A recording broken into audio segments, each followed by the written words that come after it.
Departemen Pelayanan Anak-anak Uni Indonesia Kawasan Barat mempersembahkan. Selamat pagi anak-anak. Kita akan merenungkan firman Tuhan melalui renungan pagi anak. Menjadikan Allah yang pertama.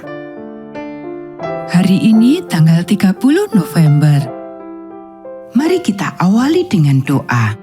Bapa di surga, kami akan belajar firman Tuhan. Tolong kami supaya kami dapat memahami firman Tuhan. Dalam nama Tuhan Yesus kami berdoa. Amin. Anak-anak, ayat inti renungan pagi kita hari ini diambil dari kitab Kisah Para Rasul pasal 23 ayat 1. Sambil menatap anggota-anggota Mahkamah Agama, Paulus berkata, "Hai saudara-saudaraku, sampai kepada hari ini aku tetap hidup dengan hati nurani yang murni di hadapan Allah." Suara hati adalah suatu yang aneh. Kamu tidak dapat melihatnya, membauinya, atau mengecapnya. Tapi kamu dapat mendengarnya, dan setiap orang mempunyai satu.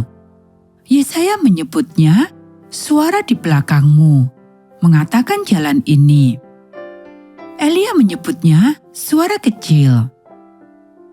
Seorang Indian tua yang menjadi seorang Kristen menyebutnya tombak bermata tiga yang menusuknya setiap kali dia melakukan kesalahan. Marilah kita bersyukur kepada Tuhan pagi ini untuk suara hati dan berdoa agar suara hati ini tidak pernah berhenti berbicara kepada kita. Anak-anak, pada suatu hari, sebuah kereta ditarik oleh beberapa ekor kuda.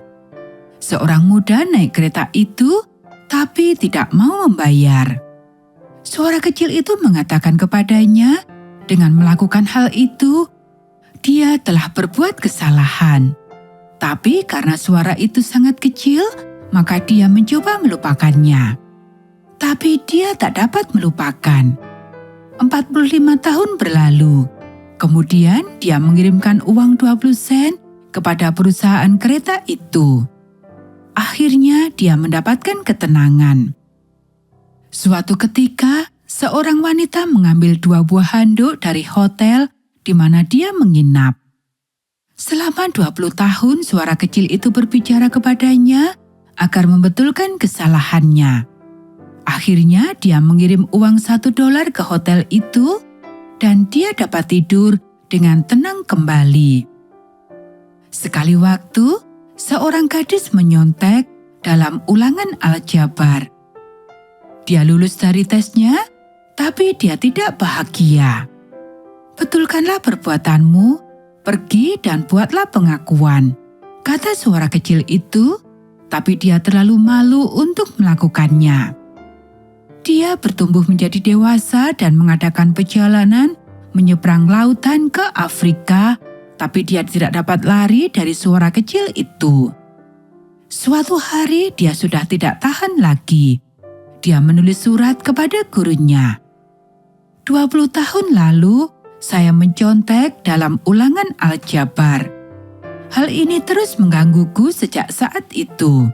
Saya telah memutuskan bahwa kedamaian pikiranku lebih berharga daripada kesombonganku. Oleh sebab itu, saya mengakui kesalahan saya. Maafkanlah saya. Pada suatu hari, seorang anak laki-laki berusia 13 tahun di Fredericksburg, Indiana, mencuri sebuah semangka. Ketika dia dewasa, dia bertobat dan suara hati itu mengikuti dia. Orang yang dia curi semangkanya telah meninggal, maka dia menulis surat kepada anak perempuannya. "Saya sedang berjalan ke surga dan terhalang oleh sebuah semangka. Semangka itu bertumbuh sangat besar sehingga saya tak dapat melewatinya. Maafkanlah saya." Anak-anak, ada hal-hal yang menarik, tapi ada juga yang menyedihkan berkaitan dengan suara hati. Semakin kita mendengarkan dan menurutnya, semakin dekat kita datang kepada Tuhan karena itu adalah suara Roh Tuhan. Tapi bila kita menolak mengikutinya, suara itu akan semakin lemah dan lemah sampai kita tak dapat mendengarnya lagi. Karena itu Tuhan mengatakan, "Rohku tidak selamanya bergumul dengan manusia." Dan melalui mengabaikan suara kecil itu, hingga dia tak berbicara lagi, maka kita telah berdosa terhadap Roh Kudus. Dan karena tidak ada suara lain yang mengajak kita bertobat, maka dosa itu tak dapat diampuni. Kita bisa membaca dalam Matius pasal 12 ayat 31. Bagaimana dengan suara hatimu? Apakah kamu selalu mendengarkan suaranya dan menurut? Anak-anak, demikianlah renungan pagi kita hari ini. Mari kita akhiri dengan doa. Bapa di surga, terima kasih kami sudah belajar firman Tuhan. Tolong kami supaya kami selalu mendengarkan suara hati kami dan menurut. Kiranya Tuhan memberkati kami hari ini saat kami beribadah dan melayani Tuhan. Dalam nama Tuhan Yesus kami berdoa. Amin.